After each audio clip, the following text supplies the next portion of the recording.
কিছু বলুন স্যার, আপনি চলে যেতে পারেন না স্যার, প্লিজ বলুন স্যার, প্লিজ স্যার, প্লিজ আপনি চলে যেতে পারেন না কিন্তু স্যার, প্লিজ আমাদের বলে যান কি করে এরকম হলো sir, please sir.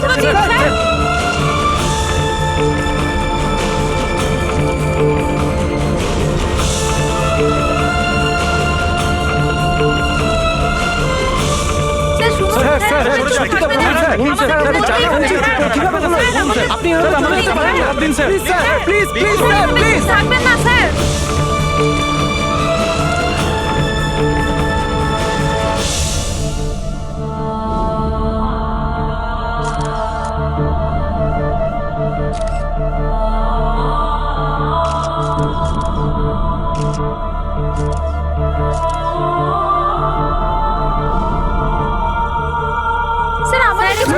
Please please sir, please sir, শুধু বলুন স্যার, স্যার প্লিজ স্যার, দরকার আমাদের জানা স্যার, প্লিজ স্যার, চেষ্টা করুন স্যার, প্লিজ স্যার, স্যার আমাদের প্রশ্নের জবাব দিন স্যার, থাকবেন স্যার, স্যার আমাদেরকে জবাব দিতেই হবে স্যার, আপনারা বলুন sir, please sir, please sir, উত্তর দিন স্যার।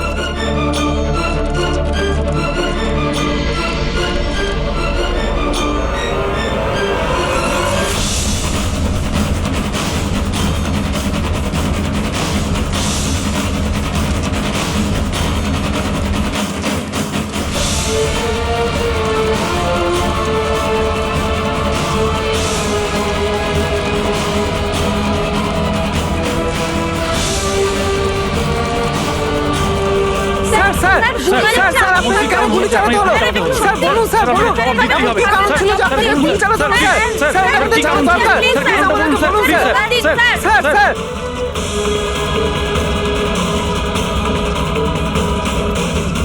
গুলি চালানো কি এমন হয়েছিল যে গুলি চালানো আসলে কারণটা কি স্যার, বলুন স্যার, স্যার আমাকে বলুন প্লিজ স্যার, আপনাকে জবাব দিতেই হবে স্যার, প্লিজ স্যার দয়া, কি হয়েছে দয়ার স্যার?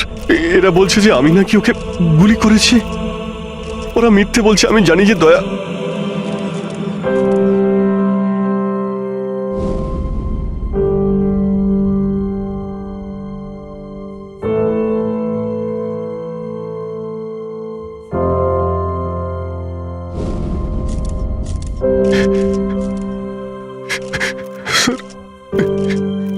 স্যার আমি জানি না স্যার, আমি কখন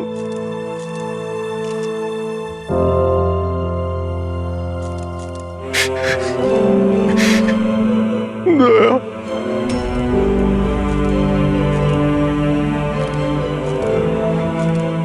না অভিজিৎ, তুমি ভেতরে যেতে পারবে না। তুমি দয়ার প্রাণ নিয়েছো, তোমাকে আমরা গ্রেপ্তার করছি।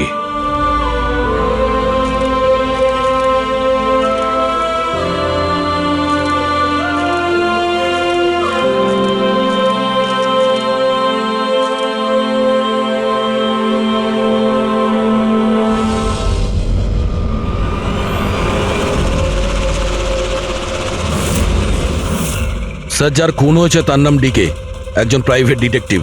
ওর কাজের লোক লাশটা দেখেছে সকালে।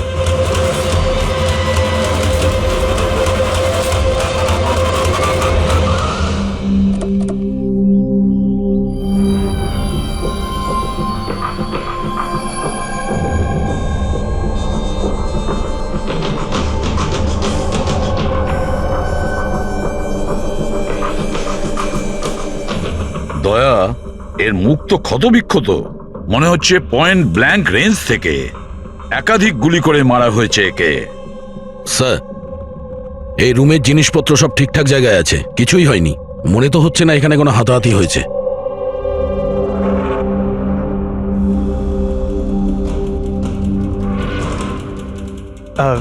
স্যার, স্যার এই কাভার্ড আর লকার তো খোলা আছে, আর সব জিনিসপত্র নিজের জায়গায় আছে। দেখে তো মনে হচ্ছে যে কেউ এতে হাতই দেয়নি।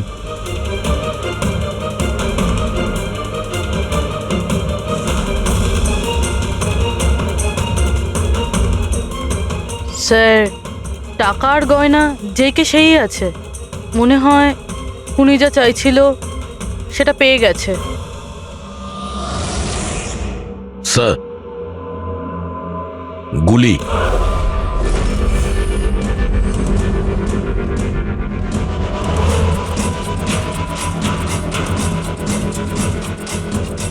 3টে গুলি চলেছে দয়া।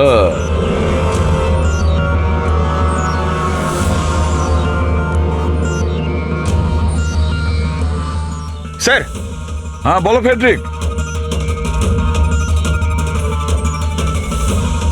স্যার এই জানলাটার কাঁচ সরানো হয়েছে, তার মানে খুনি এখান থেকেই পালিয়েছে। হ্যাঁ, একটা কাজ করো ফেডরিক, এখান থেকে ফিঙ্গারপ্রিন্ট তোলো। স্যার, হ্যাঁ দয়া। ডিকের মোবাইল ফোনটা দেখুন স্যার। মরার আগে ডিকে কোনো সঞ্জয়কে 3বার কল করেছে। সঞ্জয়? ওই সঞ্জয়কে আপনি চেনেন? না সাহেব। রাত 1টা থেকে 2:30-এর মধ্যে 3বার। সঞ্জয়ের ডিটেল বের করো স্যার। আর হ্যাঁ দয়া, অভিজিৎ তো এখনো এলো না, তুমি ওকে ফোন করে বলনি এখানে আসতে ক্রাইম সিনে? হ্যাঁ স্যার, বলেছিলাম। মনে হয় কোনো জ্যামে আটকে গেছে। জ্যামে আটকে গেছে? ওকে ফোন করো আর বলো এখানে তাড়াতাড়ি আসতে। স্যার। হ্যাঁ।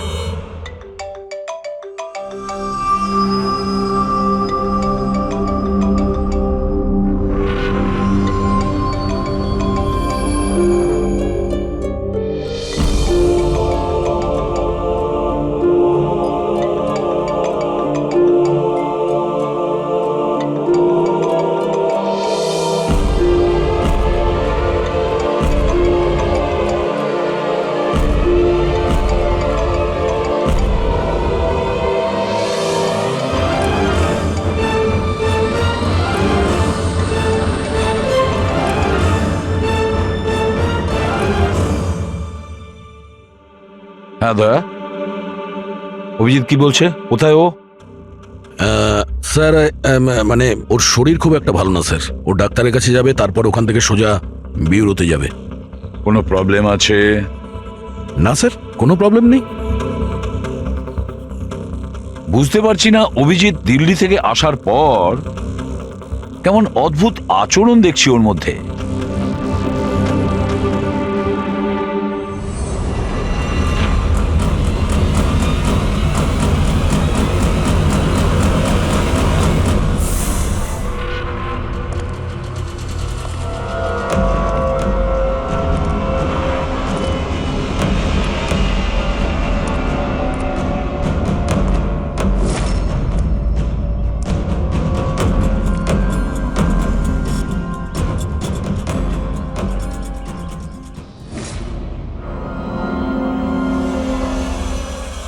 তোমার আমার সাহায্যের দরকার।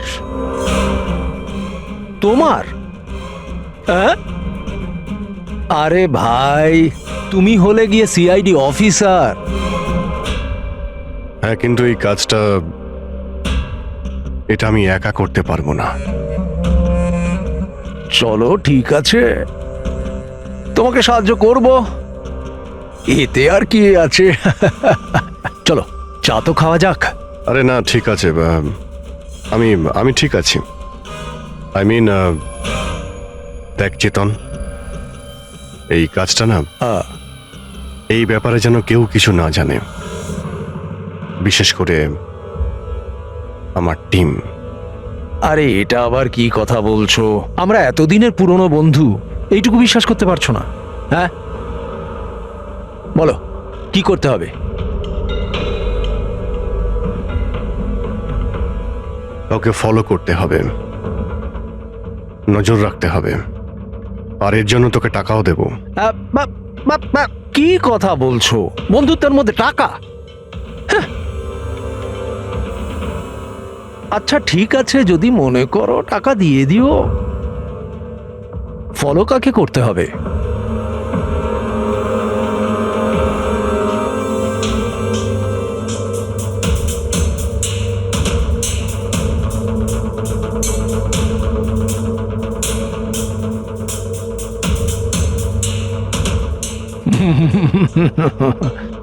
অভিজিৎ, মনে হচ্ছে তুমি ভুল করে ভুল ছবি দিয়ে দিয়েছো। ভুল ছবি আমি দিইনি, একেই তোকে ফলো করতে হবে। এ কোথায় যায়, কি করে, কার সঙ্গে দেখা করে, সবকিছু রাত 10টা থেকে সকাল 6টা পর্যন্ত। আর প্লিজ কোনো প্রশ্ন করবি না, যা বলেছি তাই করবি, ব্যাস। ওকে? ওকে।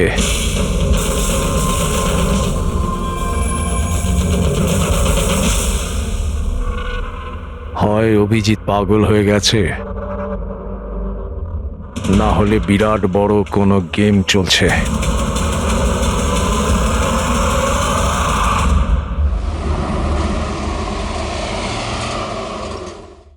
কি কি বলছেন? ও খুন হয়ে গেছে? মরার আগে ডিকে শেষবার ফোনে আপনার সঙ্গে কথা বলেছিল মাঝরাতে। কি কথা হয়েছিল আপনাদের মধ্যে?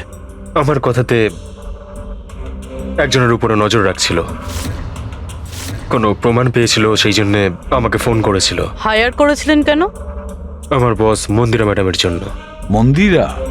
কুমার জুয়েলার্সের ওনার, বিখ্যাত পেজ 3 সেলিব্রিটি। আশা করি আপনারা ওই দিল্লির কেসটার ব্যাপারে নিশ্চয়ই জানেন বোধহয়। ও হো হো হো হো, মন্দিরা কুমার, মন্দিরা দেবী। ওনার বিরুদ্ধে তো ওনার স্বামী, শ্বশুর, শাশুড়ি আর কেয়ারটেকারকে মারার অভিযোগ আছে, তাই না?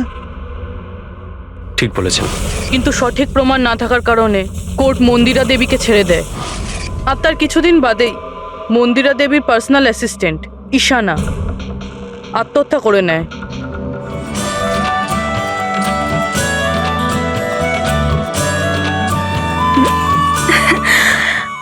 তুই হাই, আজও লেট হয়ে গেলি না? তাড়াতাড়ি যা, সঞ্জয় স্যার তোর ওয়েট করছে কখন থেকে। ও গড, সঞ্জয় স্যার তো তাড়াতাড়ি কেন চলে আসলেন? এসেও পড়েছেন আর খুব রেগে আছেন। মাই গড, তুই আমার ব্যাগটা সামলা, আমি এক্ষুনি আসছি।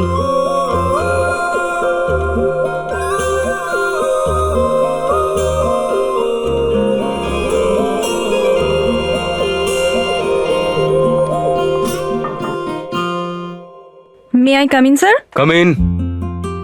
Sorry sir, sorry I am so sorry sir. কটা বাজে বলো তো তুমি? এটা কোনো অফিসে আসার টাইম হলো? স্যার ট্রাফিক খুব বেশি ছিল। কি ট্রাফিকের কথা বলছো তুমি? রোজ একই কথা বলে যাও তুমি। হ্যাঁ, এই অফিসের বাকি লোকজনও তো ওই ট্রাফিক পেরিয়ে আসে, তাই না? হ্যাঁ বলো কুমার। না না, 30শে ডিসেম্বরের আগে কিচ্ছু করা সম্ভব নয়। আরে তুমি তো এটা জানো যে 30শে ডিসেম্বরে মন্দিরা ম্যাডামের একটা ইভেন্ট রয়েছে মুম্বাইতে, তার আগে কিছুই করা সম্ভব নয়। হ্যাঁ হ্যাঁ,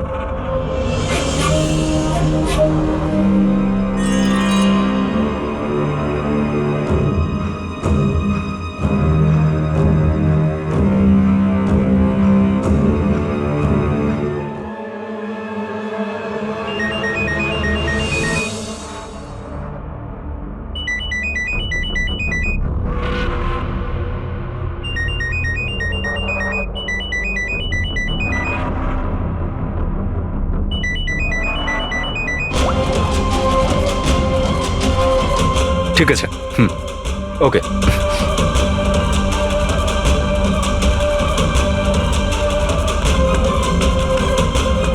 কি হলো? হ্যাঁ, কি হয়েছে নাকি? বাইরে ওভাবে কি দেখছো?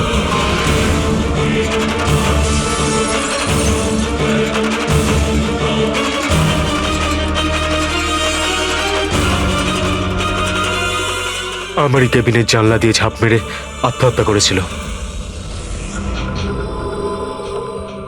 আত্মহত্যা কেন করেছিল সেটা কেউ জানে না। আচ্ছা, মন্দিরা দেবী ডিকে কে কার ওপর কড়া নজর রাখতে বলেছিলেন? ওনার প্রাণ সংশয় রয়েছে। ডিকে সেটাই খোঁজ করার চেষ্টা করছিল।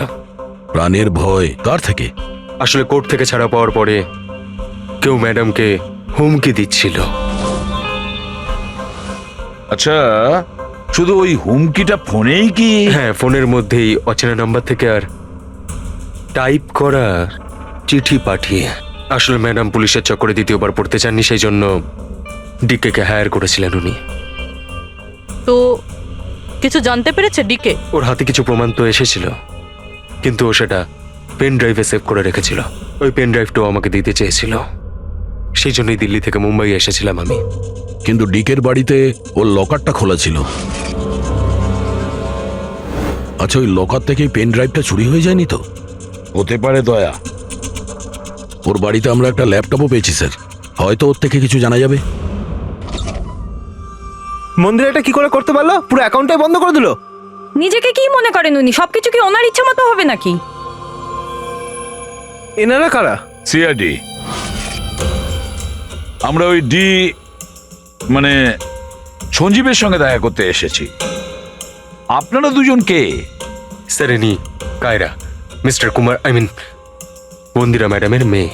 ও স্যার, আর ইনি ম্যাডামের রিলেটিভ মিস্টার সুবীর। আমরা মন্দিরা ম্যাডাম আর ওর ফ্যামিলির সঙ্গে কবে দেখা করতে পারবো? কারণ ওদের প্রাণ রক্ষা করার দায়িত্ব এখন আমাদের ওপর। ইনফ্যাক্ট মন্দিরা ম্যাডাম, কায়রার কাকাতো দাদা শেখর আর ওনার স্ত্রী সবাই আজ রাতেই আসছেন। 30শে ডিসেম্বর কুমার্স জুয়েলার্সের একটা বড় চ্যারিটি ইভেন্ট রয়েছে, তাতে পার্টিসিপেট করার জন্য। তাহলে ঠিক আছে, কালকে সকালেই দেখা হবে।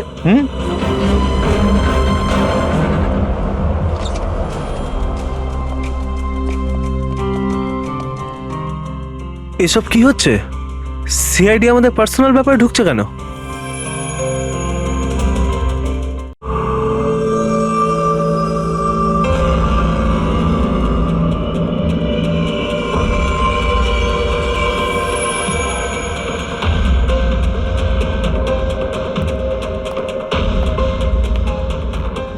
Good morning sir. Good morning. Hello sir, এখন কেমন আছেন আপনি? Murder investigation sir, private detective DK sir, বাড়িতেই মারা গেছে স্যার। এটা পুরো কেস ফাইল স্যার।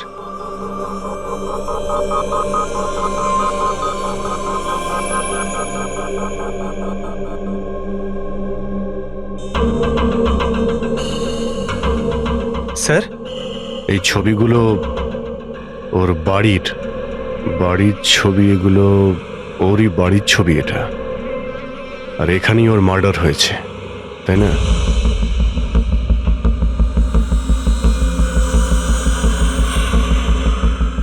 হ্যাঁ, এখানেই ওর মার্ডার হয়েছে।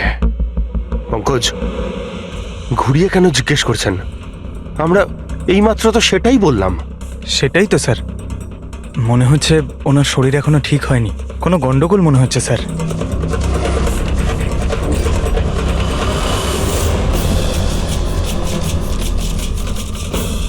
অভিজিৎ,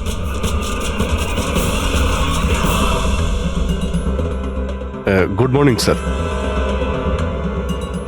কি কি হয়েছে তোমার? হ্যাঁ, কোন জগতে ছিলে?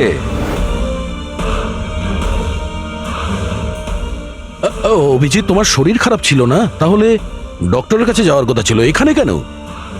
হ্যাঁ হ্যাঁ স্যার, ওই কিছুদিন ধরেই শরীরটা ভালো নেই স্যার, কিন্তু এখন ঠিক আছে। I am better now. Yeah, গোলমাল চলছে। স্যার, ডিকে সঞ্জয়কে যে পেন ড্রাইভটা দিতে যাচ্ছিল, ওর যে ডেটা আছে ওগুলো উদ্ধার করার যে একটা উপায় আছে স্যার। পেন ড্রাইভ তো পাওয়া যায়নি তো। তাহলে ডেটা কোথা থেকে পাবে? স্যার, আছে না একটা উপায় আছে, ওই আমরা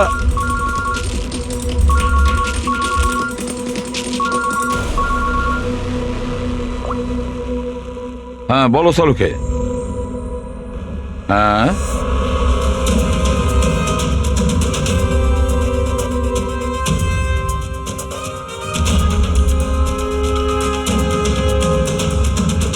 দয়া স্যার,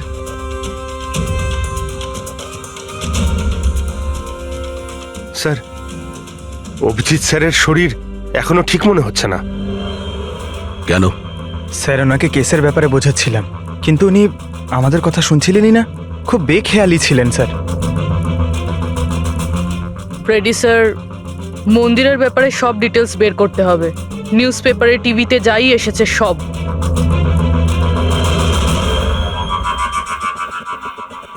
বাড়িতে ঢোকার একটাই রাস্তা আছে, মেন গেট। চাবি ডিকে আর ওর বাড়ির মেডের কাছে থাকে। বাথরুমের জানালা, তার মানে খুনি বাথরুমের জানালার কাঁচ খোলে আর ভিতরে ঢোকে, আর তারপর অভিজিৎ ক্রাইম সিনে ছিলই না, আর এখানে তো বাথরুমের কোনো ফটোও নেই। তাহলে ও এগুলো কি করে জানলো? অভিজিৎ আমার কাছে কিছু লুকোচ্ছে, কিন্তু কি?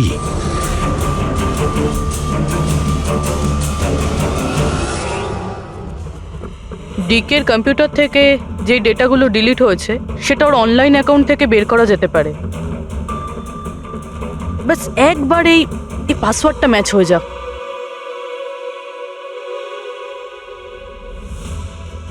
কিছুদিন ধরেই শরীরটা ভালো নেই স্যার, কিন্তু এখন ঠিক আছে। I am better now. Sir ওনাকে কেসের ব্যাপারে বোঝাচ্ছিলাম, কিন্তু উনি আমাদের কথা শুনছিলেনই না। খুব বেখেয়ালি ছিলেন স্যার।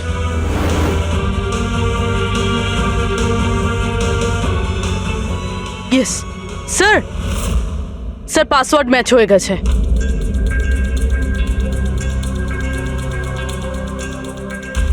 স্যার এতে তো ভিডিও রয়েছে, চেক করি।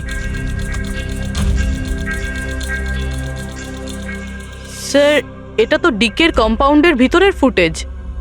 এর মানে ওখানে সিসিটিভি ক্যামেরা আছে? আছে না, ছিল। আমাদের পৌঁছানোর আগেই কেউ বার করে নিয়েছে। কিন্তু বের কে করেছে? অন্য ভিডিওটা দেখো।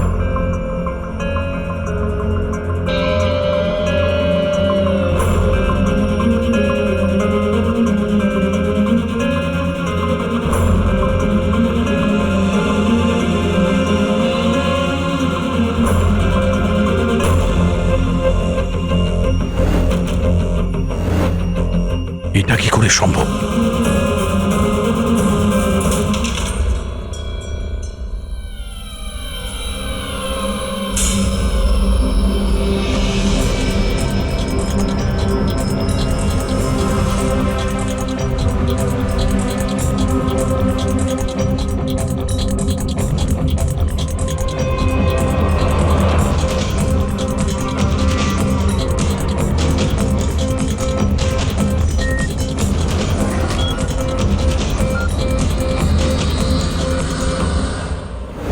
ডক্টর সালুকে আপনি খুব ভালো করে ক্রস চেক করেছেন তো? মানে বন্দুক তো আমাদের কাছে নেই, তাই বলছিলাম কোথাও কোনো ভুল? না দয়া, কোনো ভুল নেই। আমি একবার নয় 10 বার ক্রস চেক করেছি। মানছি যে বন্দুকটা আমাদের কাছে নেই, কিন্তু বন্দুকের রেকর্ড তো আমাদের কাছে আছে। সেই গুলিটা যা দিয়ে ডিকেকে মারা হয়েছে, সেই গুলিটা ওর বন্দুক থেকেই চলেছিল। গুলির প্যাটার্ন, গুলির উপর লেগে থাকা চিহ্ন, সবকিছু এইটাই প্রমাণ করছে যে সেটা অভিজিতেরই বন্দুক। স্যার স্যার গুলি অভিজিতের বন্দুক থেকে চলেছে, কিন্তু তার মানে তো এটা নয় যে অভিজিৎ গুলিটা চালিয়েছে। এক্স্যাক্টলি স্যার, সেই কারণে আমি এই কথা এসিপি স্যারকে বলিনি, শুধুমাত্র আপনাদের সঙ্গে কথা বলেছি, যাতে আমি এই মামলা সুরাহা করতে পারি। কি তুমি এই কথাটা এসিপি কে জানাওনি? কি বলবো স্যার, কি বলবো ওনাকে? যেখানে আমার বিশ্বাস হচ্ছে না, তাহলে ওনাকে কি বলবো? তুমি যদি এই কথাটা বিশ্বাসই না করবে, তাহলে ফোন করে আমাকে কেন জিজ্ঞেস করেছিলে? যে বন্দুক থেকে ডিকে কে মারা হয়েছে সেই বন্দুকটা অভিজিতের না? কি এমন ছিল যার জন্য তুমি অভিজিৎকে সন্দেহ করেছিলে? কি ছিল ওটা? এই কারণে ডক্টর, যখন আমরা একটু পিছিয়ে দাও।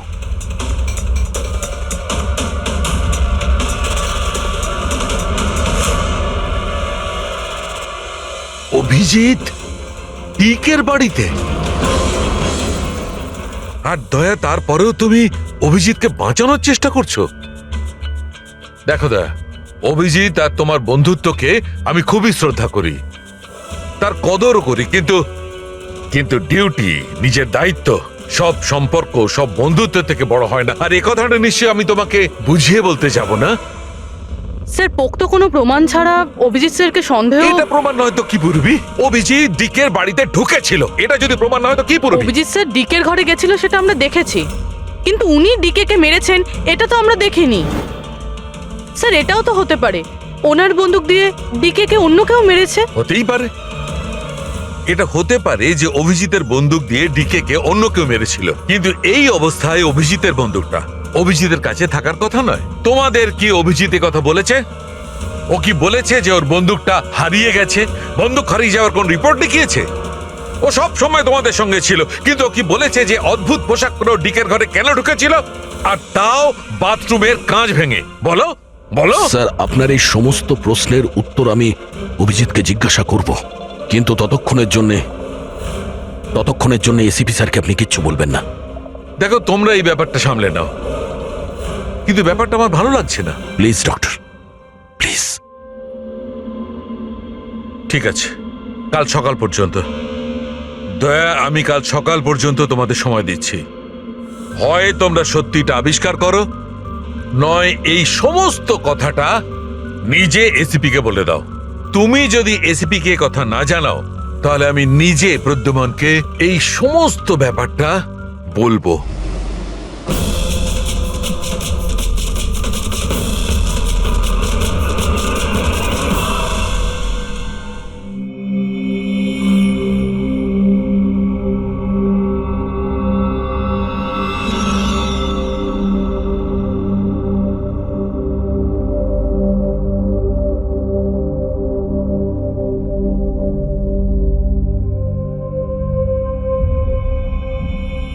আধ ঘন্টার বেশি হয়ে গেল, 10টা থেকে 10:30 হয়ে গেল, এখনো আসেনি। সারা রাত মনে হয় অপেক্ষা করতে হবে।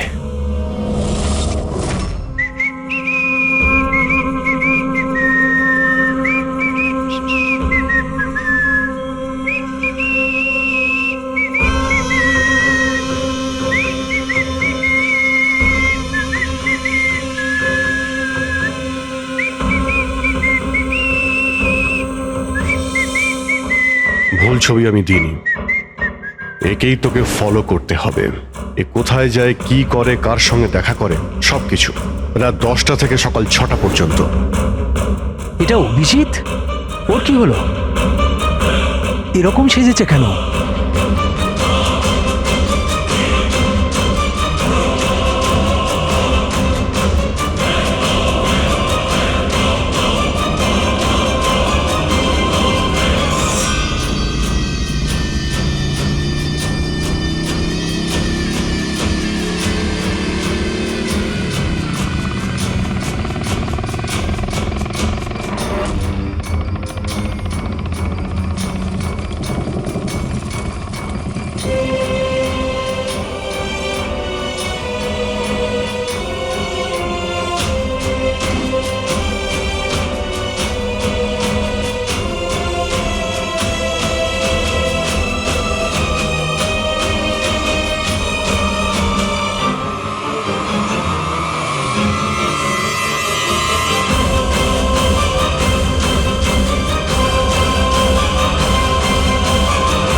স্যার, দিল্লি থেকে সকলে এসে গেছেন। মন্দিরা ম্যাডাম, আমারা মন্দিরা ম্যাডামের দাওরের বউ। কায়রা, মন্দিরা ম্যাডামের সৎ মেয়ে। সুবীর, মন্দিরা ম্যাডামের বোনজি। শেখর, মন্দিরা ম্যাডামের দেওরের ছেলে। আসুন ম্যাডাম, এনারা সিআইডি থেকে এসেছেন। এসিপি স্যার, ইনি ভালো হয়েছে আপনারা এসে গেছেন। ডিকের খুনি কে সেটা জানা গেল? আরে আপনি তো এটা জানেনই যে আমাদের ফেমাস অ্যানুয়াল ইভেন্ট খুব তাড়াতাড়ি আসতে চলেছে। আই হোপ যে আপনি আমার সিকিউরিটির সব ব্যবস্থাই করে রেখেছেন। দেখুন, আপনি আমাকে ভুল ভাববেন না, কিন্তু আমি কোনো চান্স নিতে চাইছি না অ্যাকচুয়ালি। এই ইভেন্টটা আমার কাছে খুব বেশি ইম্পর্ট্যান্ট, কিন্তু আমার প্রাণের থেকে বেশি নয়। আপনি কি মনে করেন আপনি আমাকে সিকিউর রাখতে সক্ষম হবেন? আর ডিকের কেসটায় কিরকম কি প্রগ্রেস হলো? আসল খুনির ব্যাপারে কিছু জানা গেল? ওসব আপনার জানার দরকার নেই মন্দিরা দেবী। মেইন হলো আপনার নিরাপত্তা, সেটা দায়িত্ব আমাদের। কি চমৎকার! বৌদি, আপনার ভয় লাগছে মন্দিরা দেবীর? যাকে আইনও কিছু করতে পারলো না, মানতে হবে তাকে যে আপনাকে ভয় পাইয়ে দিয়েছে। মনে হয় ও জানে না ইনার ব্যাপারে যে ইনি কি কি করতে পারেন। আপনিও কি মনে করেন আমি আমার স্বামী আর বাকি সবাইকে মেরে ফেলেছি? দেখুন, আপনার বিরুদ্ধে যে অভিযোগই থাকুক না কেন, সেটাতে আমাদের কিছু যায় আসে না। কোর্ট আপনাকে রায় দিয়েছে, আর আমরা কোর্টের রায়কে যথেষ্ট সম্মান করি। আপনি শুধু এটা বলুন, আপনি কাকে সন্দেহ করেন? কে এমন আছে যে আপনাকে মারতে চায়? সন্দেহ? হ্যাঁ, সন্দেহ। না না না, আমি কাউকেই সন্দেহ করছি না। বরং আমার এটা পুরো বিশ্বাস যে আমি মারা যাওয়ার পরে এরা সবাই খুব খুশি হবে। আর আমাকে মেরে ফেলার ষড়যন্ত্রেও এদের মধ্যেই কারো হাত আছে। And I am very sure যে ঈশান আর আত্মহত্যাতেও এদের মধ্যেই একজনের হাত আছে। এবার আপনিই বলুন, এত ভালো প্রিয় আত্মীয় পরিজনরা থাকতে আমার শত্রুর কি দরকার? মম প্লিজ, তুমি আবার এই নিজের ইমোশনাল ড্রামাটা শুরু করো না। এখানে কোনো ক্রিমিনাল নেই যে তোমাকে মারতে চায়। রাইট। নিজেকে নির্দোষ ভাবা আর অন্যকে দোষী মনে করাটা, এটা তো বৌদির পুরনো অভ্যেস। আই সোয়ার, আমি তো এই গল্পটাকে বিশ্বাসই করি না। কে মারতে চায় তোমায়? আর কারা হুমকি দিচ্ছে? কোথায় আছে সে হুমকি দেওয়া লেটারগুলো?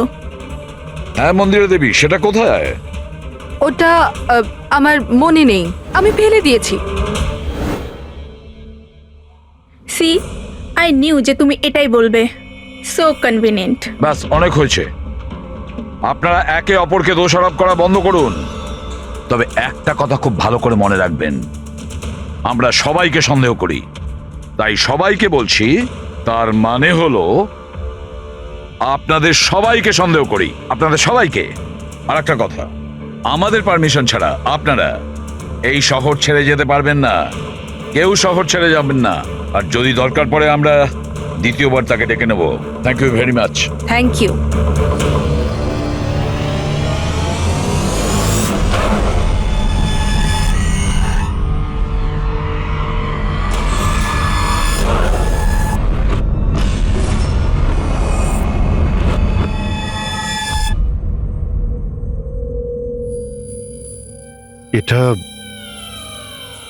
এটা আমি?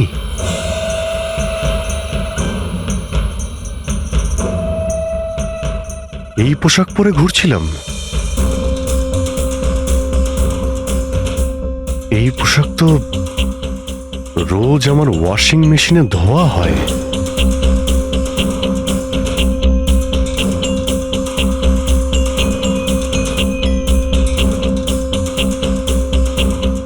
আর এই জুতো, এগুলো এত নোংরা যেন আমি পরেছি। কিন্তু আমার মনেই নেই যে এই পোশাক আমি কখন পরেছি। সত্যি আমার কি হচ্ছে আমার সাথে? এই গাড়িতে কে আছে? হ্যাঁ, কার সঙ্গে আমি কথা বলছিলাম? না, আমি দেখিনি। তুমি কথা বলছো, তুমি সেটা জানবে। আর তুমি আমাকে চিনতেই পারলে না? আরে তোর যদি সুইসাইডই করার হয় তাহলে তুই অন্য কোনো বড় গাড়ির সামনে জানা। আমার সামনে কেন এসেছিস? কিভাবে কথা বলছো? এরকম সেজে ঘুরছো কেন তুমি? এই, ইট ইজ মাই স্টাইল, টনির স্টাইল। তুই কে? আমি কে? আমাকে চেনো না? হ্যাঁ, আর এই টনিটাকে? আরে টনি আমি আবার কে? আরে অভিজিৎ, দেখো, কোনো কেসের জন্য তুমি যদি এরকম করে থাকো আমাকে বলে দাও। এভাবে ভয় দেখিও না। সরা, হাত সরা।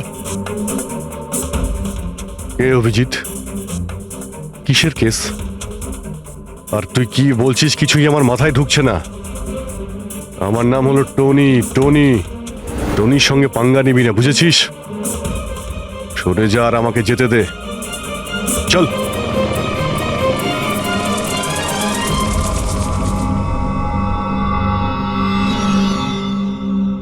এই অভিজিৎ নিজেকে টনি কেন বলছে?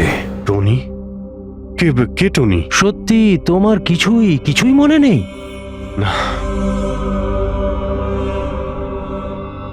আমার কিছুই মনে নেই, সত্যি বলছি আমি। তার মানে তুমি গাড়িতে ওদের সাথে কথা বলছিলে, তারপরে তুমি গেস্ট হাউসের ভেতরে গেলে। Guest house? হ্যাঁ, তার কিছুক্ষণ পরে তুমি বাইরে এলে। আমি গেস্ট হাউসের ভিতরে গেলাম? ভিতরে গিয়ে আমি কি করলাম? হ্যাঁ, তুই দেখেছিস কিছু করেছিলাম আমি? আমি কি করে দেখবো? আমি তো বাইরে ছিলাম না। সব কি হচ্ছে? আমাকে ওখানে যেতে হবে। কোথায়? গেস্ট হাউসের নাম কি? হ্যাঁ,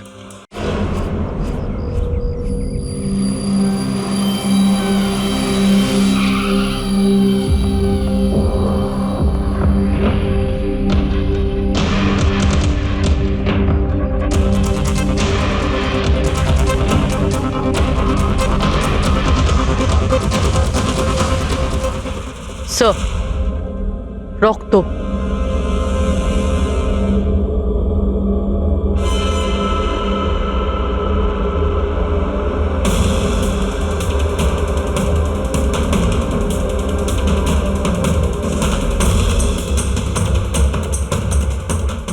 অভিজিৎ,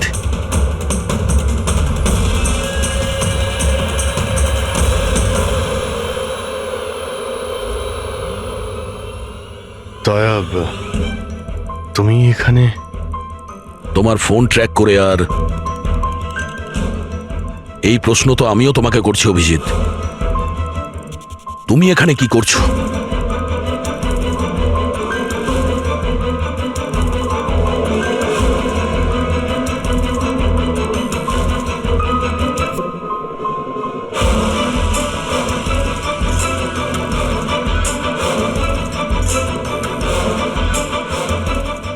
না, এটা আমি আমি আমি বলছি দয়া, এখানে এখানে কি হয়েছিল? অভিজিৎ, এখানে কি হয়েছে ওটা তো আমি দেখছি, তুমি বলো কে করেছে এটা? হ্যাঁ, তো তুমি এদের দুজনকে মেরেছ? আমি? অভিজিৎ, তোমাকে কিছু জিজ্ঞাসা করলাম, তুমি মেরেছ এদের? স্যার স্যার স্যার, আপনি অভিজিৎ স্যারকে দোষ দিচ্ছেন। আমার দোষ দেওয়ার কোনো ইচ্ছা নেই পুরবী, তুমি নিজে দেখছো না এখানে দুটো লাশ পড়ে আছে, রক্তে ভেসে গেছে, আর সিআইডি অফিসার অভিজিৎ লাশের মধ্যে থেকে এই ব্যাচটা তুলছে, বা এটা বলতে পারো প্রমাণ চুরি করছে। অভিজিৎ, আমি তোমাকে আবার জিজ্ঞাসা করছি, তোমার সাথে অপরাধীদের মতো ব্যবহার করতে আমাকে বাধ্য করো না। কি করবো দয়া, আমি কি বলবো? যদি আমি বলি যে এই কাজটা আমি করিনি, তুমি মানবে? যদি বলি যে আমি জানি না যে আমি করেছি নাকি করিনি, আই নো আমি ভুলভাল বলছি, কিন্তু কিন্তু তোমরা তো আমাকে চেনো। অভিজিৎ, আমার সামনে যে প্রমাণগুলো পড়ে আছে ওগুলো দেখে আমরা কিছু বলতে পারবো না। আমাকে আমার ডিউটি করতে হবে।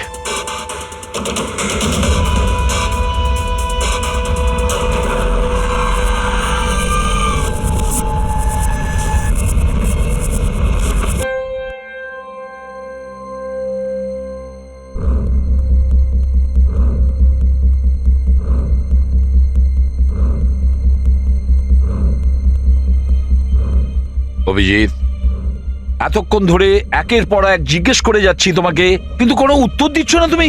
হ্যাঁ, তুমি জানো তোমার ওপর কি অভিযোগ আছে? মাথায় কিছু ঢুকেছে? স্যার, ওই এক মিনিট, ব্যাস। তোমার কাছে এটা আশা করিনি। এত কিছু ঘটে গেল, তুমি আমাকে বলনি কেন? আমাকে বলনি দয়া? শালুকে আমাকে বললো, তা নাহলে তো আমি জানতামই না। তা আমি তাই করেছি যেটা উচিত ছিল। বলো অভিজিৎ, তুমি কি এই খুনটা করেছো? অভিজিৎ, তুমি কি এই খুনটা করেছো?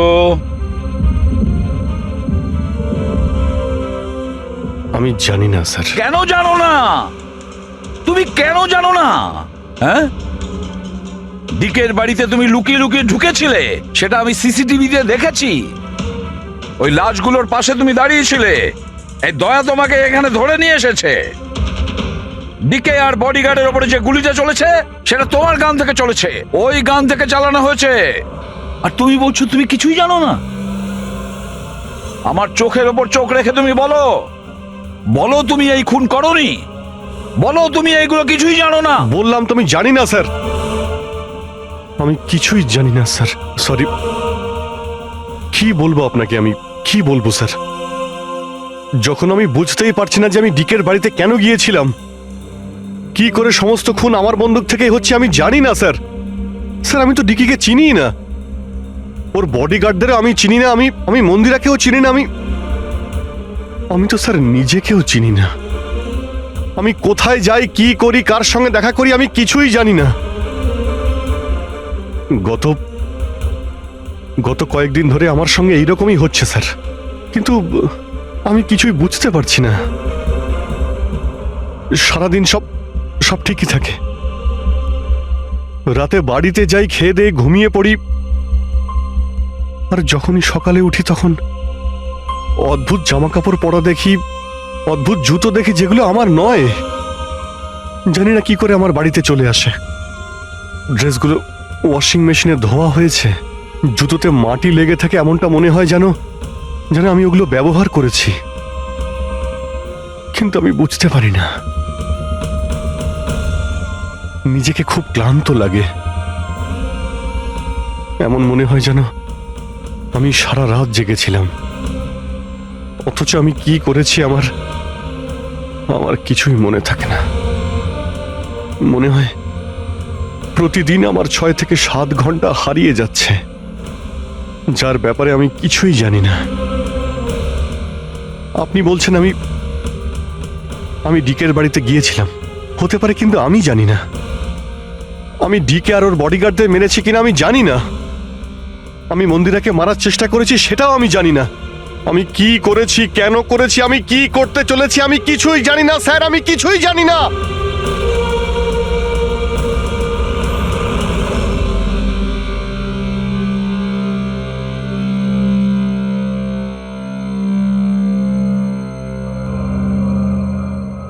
দেখো অভিজিৎ, এই মুহূর্তে তুমি নিজের জন্যে আর অন্যদের জন্যেও বিপজ্জনক। আমি তোমাকে একা ছাড়বো না, আমি তোমাকে নজরবন্দি রাখবো, আর দয়া তোমার ওপর নজর রাখবে।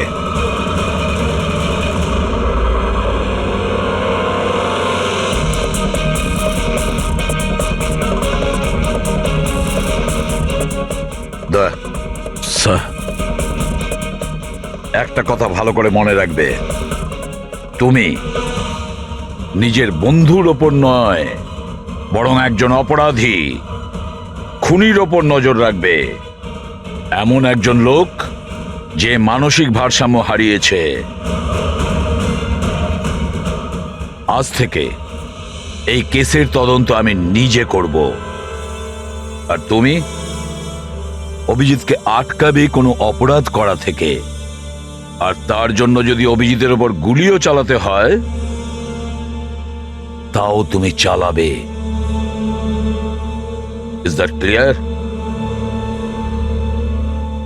Yes sir.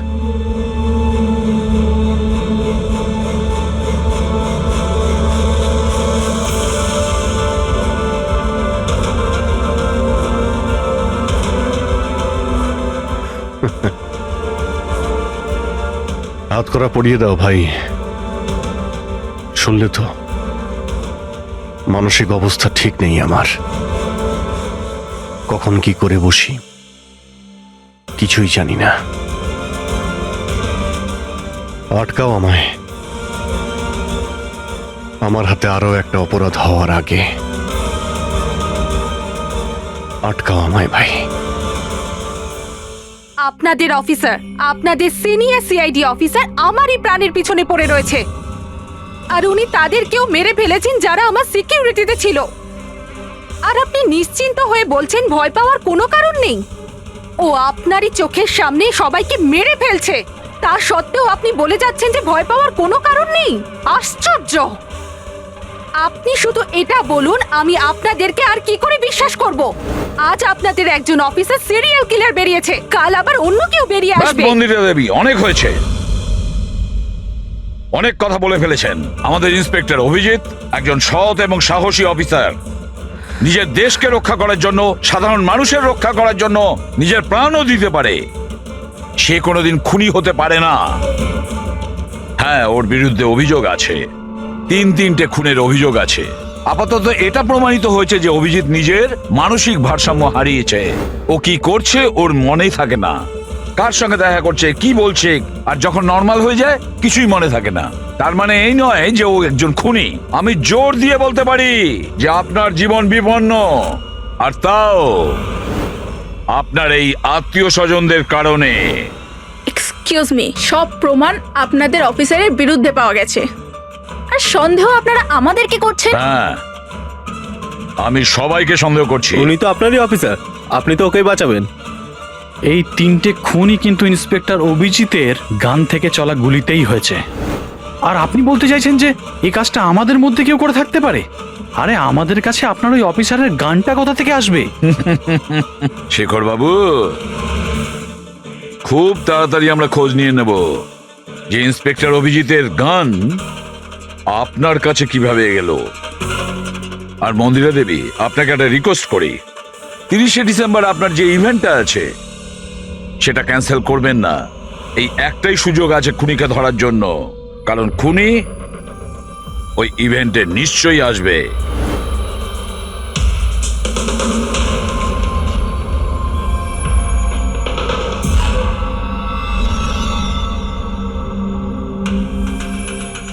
স্যার স্যার হ্যাঁ সঞ্জয়, কি হচ্ছে? স্যার, আপনি অভিজিৎ স্যারের ব্যাপারে কিছু বলছিলেন যে ওনার ভিতরে অন্য একজনের প্রতিফলন ঘটে, স্মৃতিশক্তি ওনার, মানে উনি আগের দিন রাতের কথা মনে করতে পারেন না। হ্যাঁ, তো ঠিক এরকমই, এক্স্যাক্টলি এরকমই অন্য আরেকজনের সাথেও হয়েছিল। কার সঙ্গে বলুন? স্যার, ঈশানা। ঈশানা? যেদিনও আত্মহত্যা করেছিল তার কিছুদিন আগে থেকেই একদম এরকমই আচরণ করতে শুরু করেছিল। কি অদ্ভুত রকম হয়ে গিয়েছিল, অন্য মনস্ক থাকতো। যেদিন আত্মহত্যা করেছিল তার কিছুদিন আগে থেকেই একটা অদ্ভুত রিংটোন সেট করেছিল নিজের ফোনে, আর তারপর সেই দিন হঠাৎ করে ওই রিংটোনটা বাজতে শুরু করলো। আর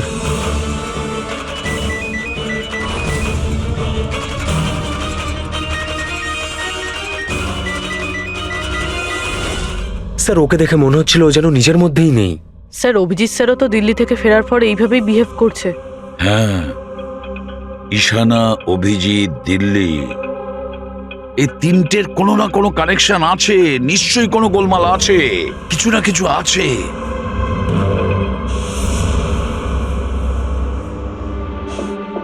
কফি। আরে খেয়ে নাও ভাই, কিছুই মেশাইনি। আমি এখানেই আছি, পালিয়ে যাচ্ছি না। অভিজিৎ, তুমি এই কথাগুলো লুকিয়েছো কেন আমাদের থেকে? লুকোতে হয়েছিল ভাই, কি করব আমি? আমি কিছুই বুঝতে পারছিলাম না যে আমি কি করব, আমার সঙ্গে কি হচ্ছে। যেখানে আমি নিজেই কনফিউজ, আমি সেখানে কি বলবো তোমাকে?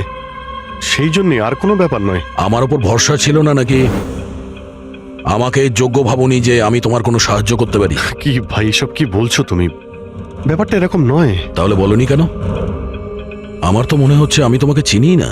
এই মুহূর্তে আমি যার সঙ্গে বসে কথা বলছি সে অভিজিৎ নাকি অন্য কেউ?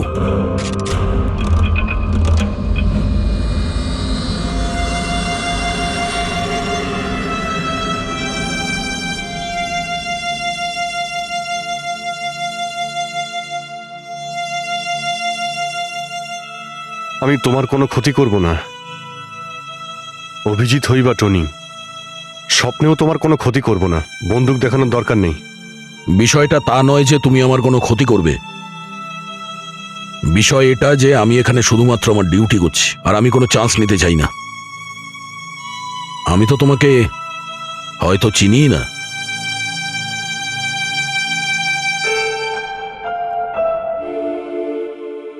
ঠিক আছে, তুমি যখন বুঝতেই পারছো না আর কি বলবো।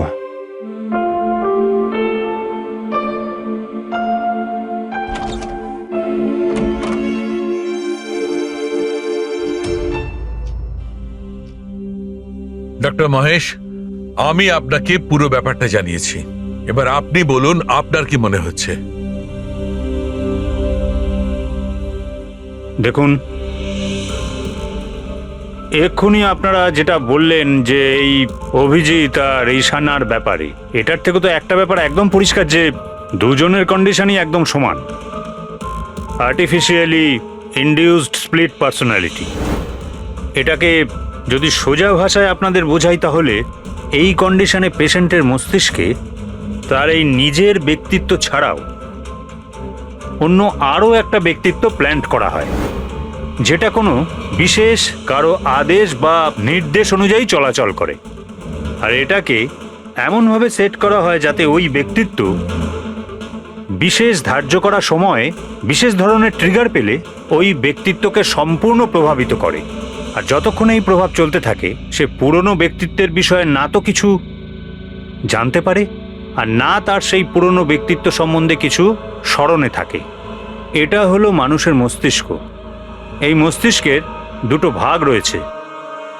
সচেতন মস্তিষ্ক মানে কনসাস স্টেট অফ মাইন্ড, যার মধ্যে আমরা এখন আছি। অচেতন মস্তিষ্ক মানে semi conscious state of mind, মানে যখন আমরা ঘুমিয়ে থাকি তখন সক্রিয় হয়। আর কখনো কখনো জেগে থাকার সময়ও কোনো নেশার বা কোনো ওষুধের প্রভাবেও আমাদের অচেতন মস্তিষ্ক সক্রিয় হয়ে ওঠে। সচেত আর অচেত দুটো অবস্থাতেই মস্তিষ্ক ভিন্ন ভিন্ন কাজ করে, কিন্তু এই অবস্থাতে দুটো মস্তিষ্কই যা চিন্তা করে, কোনো কথা বা কোনো স্মৃতি সব সেভ করে নেয়। সচেত মস্তিষ্কের মধ্যে সেভ করা কথাবার্তা আমাদের অনেক বছর ধরে মনে থাকে, কিন্তু অচেত মস্তিষ্কে সেভ করা কথাবার্তা আমাদের মনেই থাকে না। ডক্টর মহেশ, এটা একটা হিপনোটাইজের মতো সম্মোহন, যাতে মানুষের মস্তিষ্ককে পুরো কন্ট্রোল করে যা কিছু করানো যায় রোবটের মতো, আর পরে কোনো বিশেষ আওয়াজ করে ওই সম্মোহনটাকে ভেঙে দেওয়া যায়। মানুষের কিছুই মনে থাকে না। না না না ডক্টর সালুকে, সম্মোহন একদম আলাদা প্রক্রিয়া। সম্মোহন অবস্থায় আপনি মানুষকে ততক্ষণই কন্ট্রোল করতে পারেন যতক্ষণ সে সম্মোহিত আছে। সম্মোহিত অবস্থা থেকে একবার বেরিয়ে আসার পর তাকে আবার সম্মোহিত করতে হয়। এখানে ব্যাপারটাই পুরো আলাদা। এখানে মানুষের মস্তিষ্কে একটা ঘটনা যা আদৌ ঘটেইনি, একটা ব্যক্তি যার কোনো অস্তিত্বই নেই, তাকে ওই মানুষের মস্তিষ্কের ভিতরেই প্ল্যান্ট করা হয়। তার মস্তিষ্কে এই কথাটাই ফিট করা হয়। আচ্ছা, তার মানে এত কিছু অভিজিতের সঙ্গেও ঘটেছে। কোনোভাবে অভিজিৎ ওই ট্রিগারগুলো পেয়ে যায়, যার কারণে টনি জেগে যায়। Exactly sir. রাতে অভিজিৎ ঘুমিয়ে পড়ার পর নিশ্চয়ই কোনো না কোনো আওয়াজ শুনতে পায়, যেটা ওই টনির জন্য একটা ট্রিগারও হতে পারে। হয়তো ওই আওয়াজটা শুনেই টনি জেগে যায়, কিন্তু অভিজিৎ সেখানেই ঘুমিয়ে থাকে। টনি জেগে যায় যে টনি আসলে খুনি, একজন বদমাশ, একজন অপরাধী। আর অভিজিৎ যাদেরকে চেনে ও তাদের কাউকেই চেনে না। যদি এটাই হয়তো অভিজিতের ভেতরে টনিকে কোনোভাবে কমেন্ট দেওয়া হয়েছে মন্দিরাকে মেরে ফেলার জন্য, তাহলে 30শে ডিসেম্বর ইভেন্টে টনি এর পরিণাম দেখতে চায়। মন্দিরাকে মেরে ফেলার চেষ্টা করবে 2 দিন পরেই, 30শে ডিসেম্বর।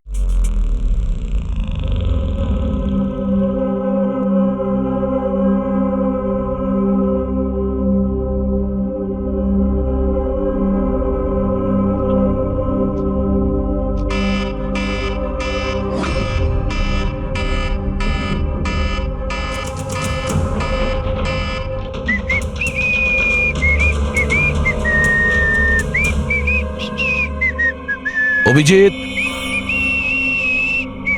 অভিজিৎ, কোথায় তুমি?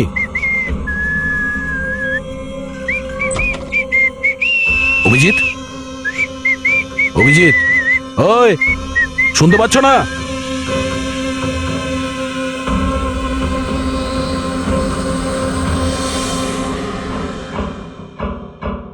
কে রে তুই? তুই আমার বাড়িতে কি করছিস? অভিজিৎ, টনি, তুমি এখান থেকে পালাতে পারবে না। তুমি এখানে নজরবন্দি আছো, এই ঘরের ভেতরেই থাকতে হবে, বুঝেছো?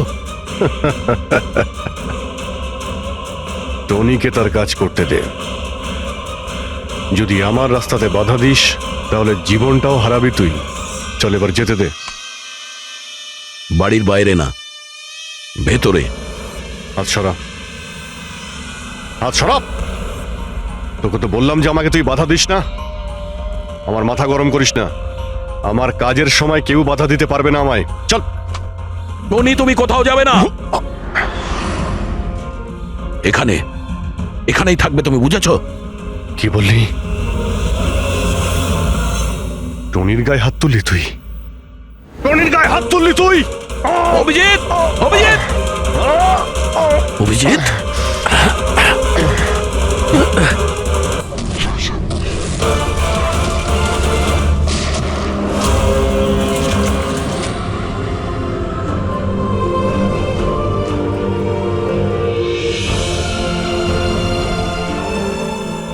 স্যার দয়া, কি হয়েছে? কি হয়েছে দয়ার স্যার?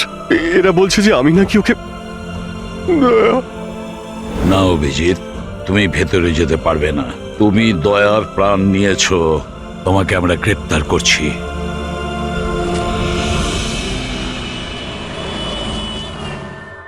ঈশানার ফোন রেকর্ডে ডক্টর তানিয়ার নাম কয়েকবার এসেছে। আপনাদের মধ্যে কেউ চেনে ডক্টর তানিয়াকে? আত্মহত্যা করার আগে উনি ডক্টর তানিয়ার সাথে দেখা করেছিলেন কি? এই ডক্টর তানিয়া কোনো ডেন্টিস্ট নয় তো? মারা যাওয়ার আগে ঈশানা কয়েকবার একজন ডেন্টিস্টকে দেখিয়েছিল। আমার নাম তো মনে নেই, কিন্তু হতে পারে ইনিই সেই। যতদূর আমার মনে হয় ইনি কোনো ডেন্টিস্ট তো নন। কিছুদিন আগে সিআইডি অফিসার অভিজিৎ এখানে ছিল। Yes ma'am. ওই পুরো সপ্তাহে এখানে যারা যারা ছিলেন তার পুরো লিস্ট আমার চাই। আর ওনার থাকার সময়ের এই লবিতে থাকা সিসিটিভি ফুটেজও চাই।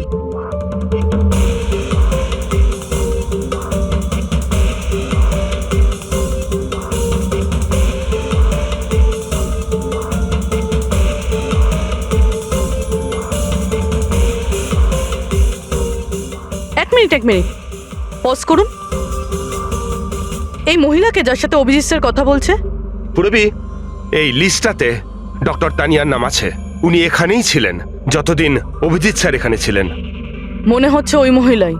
কি নাম এই মহিলার? ম্যাম, ডক্টর তানিয়া সপ্তাহখানেক ধরে এখানেই ছিলেন। স্যার, এই তানিয়ার সাথে দেখা করতেই হবে। স্যার, তানিয়া মুম্বাইয়ের প্যারাডাইস হোটেলে রয়েছে। টিকিট পাবো না আমি মানেটা কি? লুক, আমাকে এক্ষুনি ইন্ডিয়া থেকে বাইরে যেতে হবে। Do you understand? Yes. Doctor Tania? হ্যাঁ, আপনি কে? ঈশানার বন্ধু, সিআইডি অফিসার পুরবী।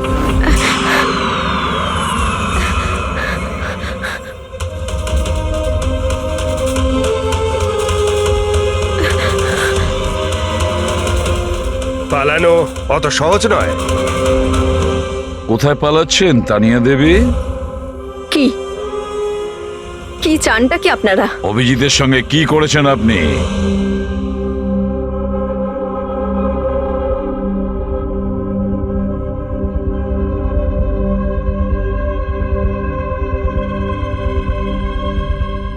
ঈশানা আর অভিজিতের ব্রেনের ওপর আমি এক্সপেরিমেন্ট করেছি। ঈশানাকে আত্মহত্যা করার জন্য আর অভিজিৎকে একটা মার্ডার করানোর জন্য আমি প্রোগ্রাম করেছিলাম। কিভাবে কিভাবে সেই প্রোগ্রামটা করেছেন? আর্টিফিশিয়ালি ইলিউশন স্প্লিট পার্সোনালিটির সাহায্যে আমি দুজনের ব্রেনটাকে সেট করি, আর নিজের সেট করা শিডিউলের অনুযায়ী এই দুজনকেই এরকমভাবে প্ল্যান করেছি যে কোনো রকমের আওয়াজ হোক বা রিংটোন বাজুক, আর যখনই আওয়াজ হোক না কেন ওদের সমস্ত অর্ডারগুলি মানতে হবে, যে কোনো উপায়ে। ওই ফোন নাম্বারটা যেখান থেকে ওনার কাছে ফোন আসে, কার নাম্বার সেটা? ওটা একটা পিসিও নাম্বার। ঈশানাই আমাকে এই নাম্বারটা দিয়েছিল অভিজিতের ব্রেনে ফিট করার জন্য। কি বললেন আপনি? অভিজিৎকে এসব করার জন্য ঈশানা আপনাকে বলেছে? হ্যাঁ। আর ঈশানা যে আত্মহত্যা করেছে সেটা কি, সেটার কারণ কি? ওটা আসলে ঈশানা নিজেই বলেছিল আমাকে করতে। হোয়াট? হ্যাঁ, বলেছিল তো ঈশানাই, বাট আই এম শিওর নিশ্চয়ই এর পেছনে কোনো না কোনো কারোর হাত আছে, যার বিষয়ে আমি জানি না। কেন? সে কেন এগুলো করবে? হয়তো ওর কোনো দুর্বলতা ছিল। যে করেই হোক অভিজিৎকে ওই পরিস্থিতি থেকে বের করতে হবে। নিয়ে চলো একে। চলো। ও বাইরে বেরোতে পারবে না। কেন? আমি অভিজিতের ব্রেনকে প্রোগ্রাম করেছি। সম্মোহন নয়, যে ইচ্ছে হলো আর ভেঙে দিলাম। আমি অভিজিতের ব্রেনের মধ্যে একটা খুনিকে প্ল্যান করেছি, টনিকে। এটাই হলো সেই আর্টিফিশিয়ালি ইনডিউস পার্সোনালিটি, যেটা আর কোনোদিনও বাইরেই আসবে না। আমি যদি চাই তাহলেও অভিজিৎকে কোনোদিন বাইরে বের করতে পারবো না, কিন্তু আমি যদি এরকমটা করি হয়তো অভিজিৎ পাগল হয়ে যাবে বা ও মারাও যেতে পারে। মানে যখনই ট্রিগার হবে টনি মন্দিরাকে মেরেই ছাড়বে, আরও ততক্ষণ থামবে না যতক্ষণ না সত্যিকারের মেরেই ফেলছে মন্দিরাকে। আর এসবের মধ্যে যে আসবে সেই মারা যাবে। মন্দিরাকে মারার জন্য ট্রিগারটা কি? কি ট্রিগার আছে অভিজিতের জন্য? ঈশানার কেসের ট্রিগার ছিল একটা রিংটোন, আর অভিজিতের কেসের ট্রিগার হলো একটা রিমাইন্ডার টোন, একটা বিশেষ ধরনের বিপ, যেটা আমি অভিজিতের মোবাইলে সেট করে দিয়েছি। হ্যাঁ, অভিজিৎ মন্দিরাকে কিভাবে মারবে? কি প্রোগ্রাম সেট করেছো তুমি বলো? ও ততক্ষণ মন্দিরাকে ছুরি দিয়ে স্ট্যাপ করতে থাকবে যতক্ষণ না ও মন্দিরের অনেক রক্ত দেখে ফেলছে। কটা নাগাদ প্রোগ্রাম সেট করা হয়েছে? 10টা নাগাদ। মাই গড, 2 ঘন্টা বাকি আছে। গ্রেপ্তার করো একে।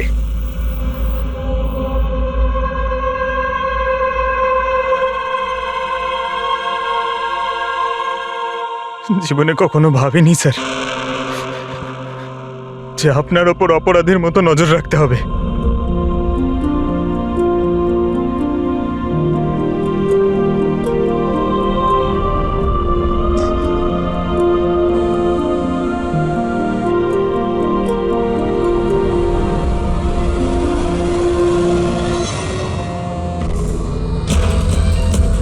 পঙ্কজ, ড্যাম ইট, ফোনটা ধরো।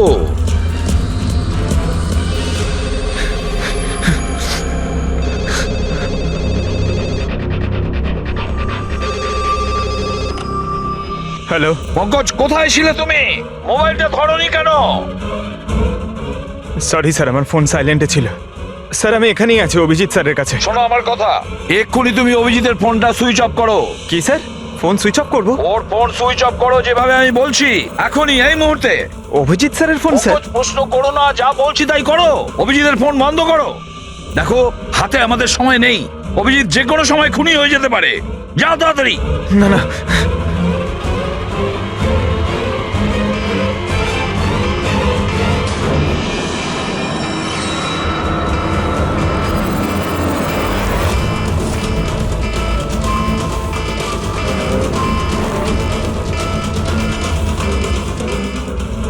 ভিজে গেল, কি করি?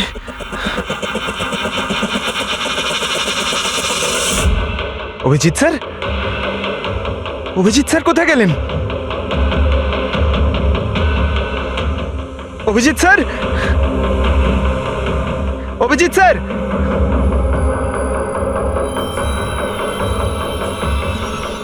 স্যার! তুই আমাকে আটকে রাখবি? হ্যাঁ, আমাকে আটকে রাখবি তুই? টনিকে? হ্যাঁ, টনি আর টনির কাজের মাঝে যে আসবে তাকে মরতে হবে, মরতে হবে তাকে।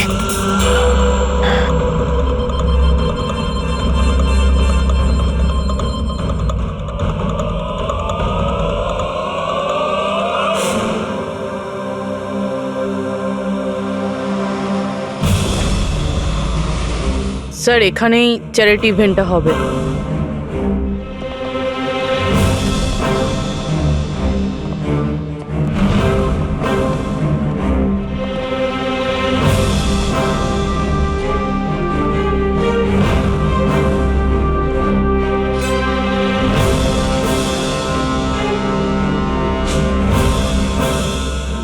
আপনারা এখানেই দাঁড়ান please.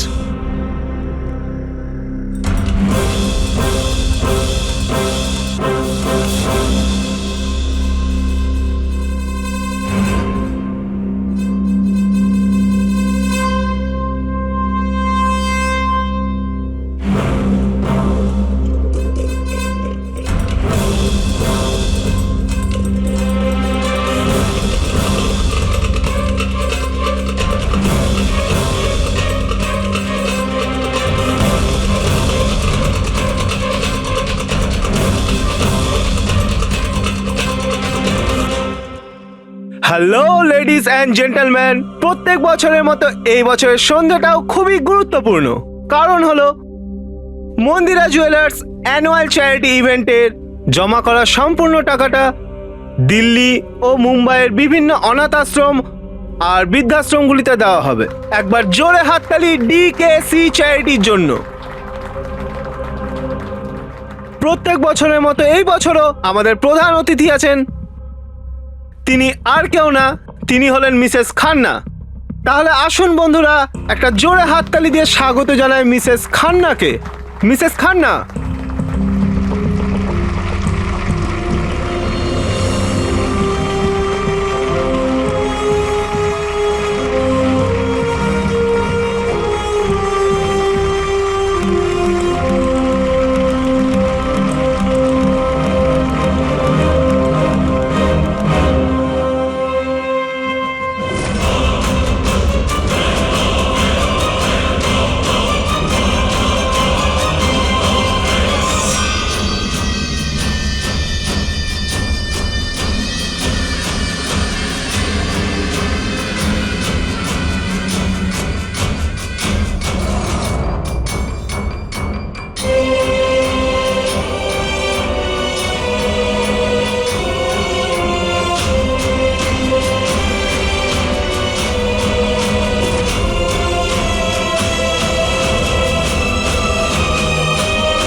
Abhijit sir, Abhijit sir,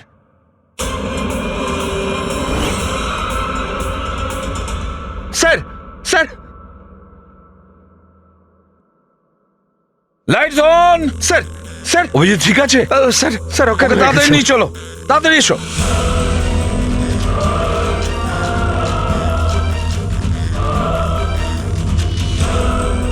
দরজা খুলুন।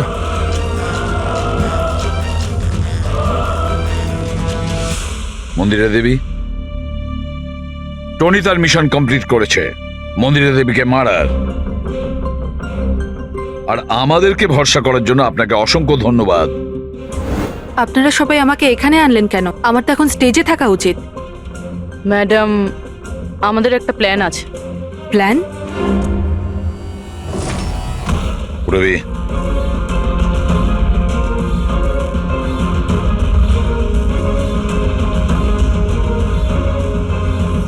Lights off. Mandira Devi,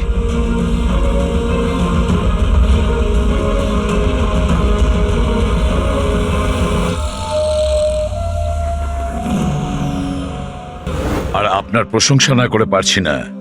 thank you. মম, তুমি ঠিক আছো তো? এসব কি? আপনারা আমাদের গ্রিন রুমে লক করে কি করতে চাইছিলেনটা কি? আসল খুনি তো অন্য কেউ, তাই না? স্যার, আপনি সবকিছু মায়ের জীবনের ঝুঁকি নিয়ে করেছেন। যদি সত্যিই মায়ের কোনো ক্ষতি হয়ে যেত তাহলে? এতে তো সত্যি ভীষণ বড় রিস্ক ছিল স্যার, বাট আই হোপ এবার বিপদ কেটে গেছে। বিপদ এখনো কাটেনি, কারণ এই খেলার আসল মাস্টার মাইন্ড এখনো ধরা পড়েনি। গল্প এখনো অনেক বাকি আছে।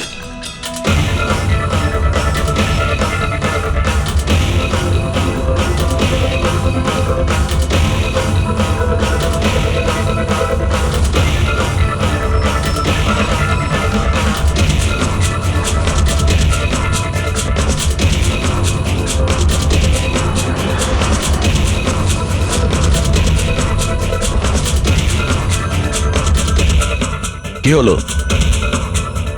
আমাকে দেখে ভালো লাগলো না? কখনো কখনো খুনি পর্যন্ত পৌঁছানোর জন্য আমাদের অ্যাক্টিং করতে হয়। তার মানে ওনার মৃত্যুর খবরটা নাটক ছিল? আমার মৃত্যুতে খুনি খুব খুশি হয়েছিল যে ও জিতে গেছে, আর ওই সুযোগটাই আমরা কাজে লাগিয়েছি। আমরা মন্দিরা দেবীকে বাঁচানোর চেষ্টা করছিলাম, আর দয়া মাস্টার মাইন্ডের পিছনে লেগেছিল।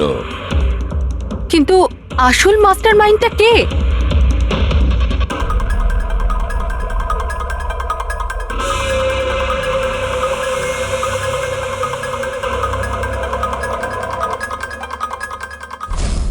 এই, স্যার, স্যার কেউ এই, পালালো ধরো স্যার। ওকে।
অপরাধের রাস্তা সবসময় সংকীর্ণ হয়ে থাকে।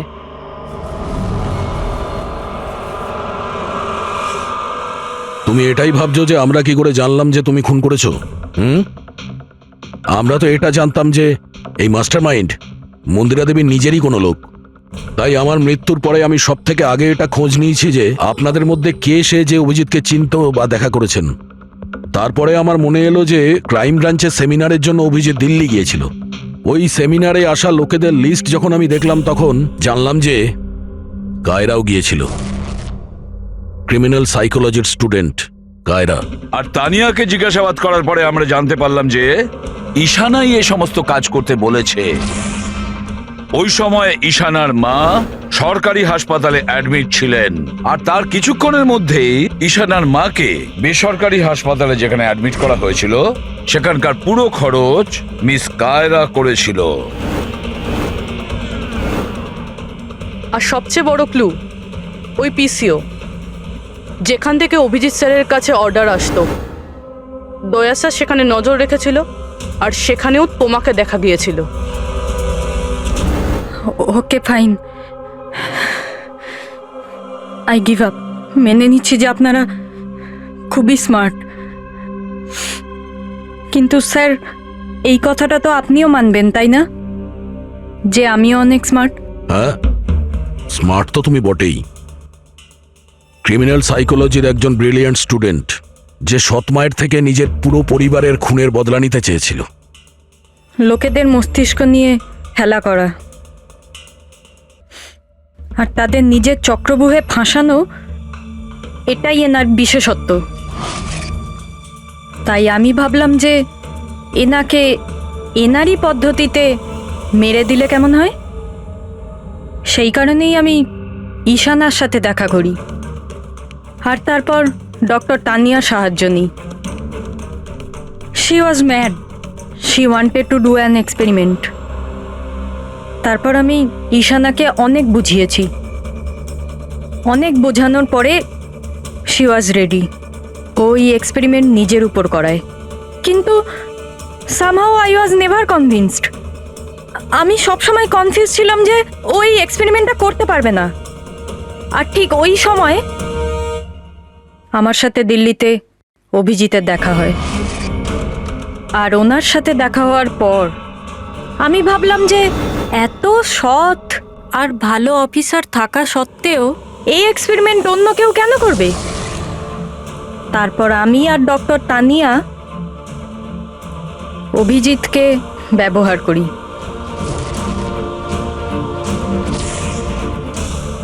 আর আমার এক্সপেরিমেন্ট ওর ওপরে করি। আর ঈশানা আমাদের কোনো কাজে ছিল না, তাই ওকে আমাদের রাস্তা থেকে সরিয়ে ফেলি। ডিকে আর ওই দুজন বডিগার্ড, ওরা তোমার কি ক্ষতি করেছিল? ওদেরকে কেন মেরেছো? এটা এই কারণে করেছি যাতে সমস্ত দোষ অভিজিতের উপর চলে আসে। আর অভিজিতের গান থেকে বুলেট নেওয়ার জন্যে টনি ছিল তো ওর মাথার মধ্যে। হি ওয়াজ দেয়ার।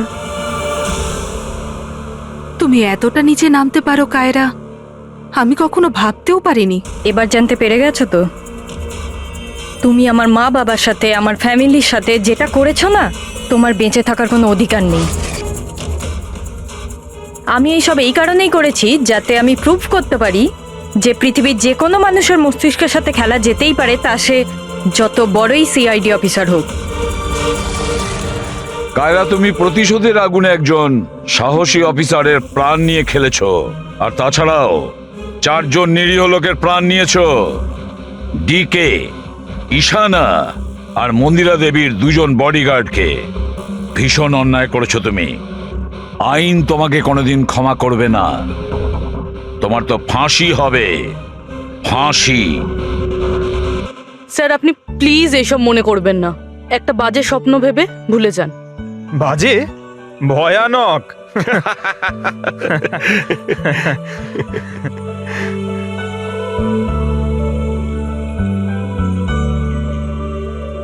বস, হ্যাঁ বলো সালুকে, বলো। কেস তো সলভ হলো? হ্যাঁ, কেস তো সলভ হলো, কিন্তু কিন্তু কি? বস, অভিজিতের মস্তিষ্কে যে টনিকে প্ল্যান্ট করা হয়েছিল, সে উদ্দেশ্যটা সফল হয়েছে। তারপরে এখন আর কেউ ট্রিগার ধরবে না, ওর কানের সামনে কেউ গান করবে না, যার কারণে অভিজিৎ টনি হয়ে যেত। হ্যাঁ হ্যাঁ, কিন্তু বস, কিন্তু কি? বস, কথাটা এই, টনি অভিজিতের মস্তিষ্ক থেকে কখনো যাবে না। কি? টনি অভিজিতের পার্সোনালিটির অংশ হয়ে গেছে বস। কেউ জানে না যে কবে, কখন, কোথায় সামনে এসে যাবে।